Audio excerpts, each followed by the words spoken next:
PDSA et SAS ne sont pas identiques. Ne confondons pas tout. Pour répondre aux besoins de soins non programmés ou urgents, et notamment aux 6 millions de Français qui n'avaient pas de médecin traitant fin 2022, mais aussi pour diminuer le recours aux services d'urgence quand il n'est pas nécessaire, la puissance publique met en place un nouveau dispositif. Vous en avez certainement entendu parler. Cette régulation médicale commune entre le SAMU et la médecine de ville se nomme le SAS, le service d'accès aux soins. Il s'agit d'apporter à la population une réponse par téléphone 24 heures sur 24 et 7 jours sur 7. Cette réponse existe déjà pour les urgences. Elle est complétée pour les soins non programmés non urgents par la mise à contribution de la ville qui participe à ce service de régulation médicale entre 8h et 20h, la semaine et le samedi matin. Les professionnels des soins primaires sont fortement encouragés à s'inscrire dans les démarches permettant de répondre à la demande de soins non programmés à l'échelle de leur territoire, et notamment dans le cadre de la mission socle des CPTS sur les soins non programmés.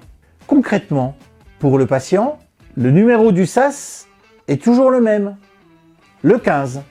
Un assistant de régulation médicale prend son appel et évalue le degré d'urgence. Soit les secours sont envoyés sur place, soit l'appel est transféré au médecin régulateur des urgences ou au médecin généraliste en ville qui s'est porté volontaire. Cette régulation médicale peut conduire à prendre un rendez-vous pour le patient, éventuellement via une plateforme numérique nationale créée en appui aux professionnels du SAS. Le rythme s'accélère puisque l'objectif fixé par le gouvernement est le déploiement d'un SAS dans chaque département avant la fin de l'année 2023. Pour ce faire, il serait souhaitable que le SAS évolue en intégrant une dimension d'orientation pluriprofessionnelle, offrant ainsi une réponse complète aux besoins de santé des patients.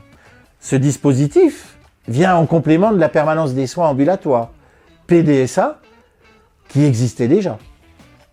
Alors la PDSA, c'est quoi?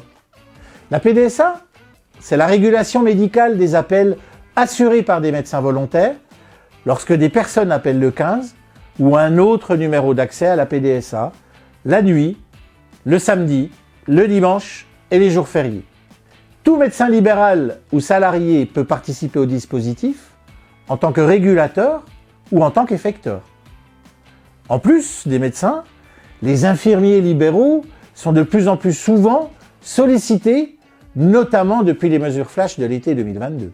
Cette régulation permet de donner une réponse adaptée à l'état de santé de la personne malade, un simple conseil, l'orientation vers une consultation médicale ou l'appel des secours si nécessaire. Dans chaque région, l'ARS, l'Agence régionale de santé, fixe l'organisation et la rémunération de la PDSA dans un cahier des charges. Les maisons de santé pluriprofessionnelles participent souvent au dispositif de PDSA et inscrivent cette action dans leur projet de santé.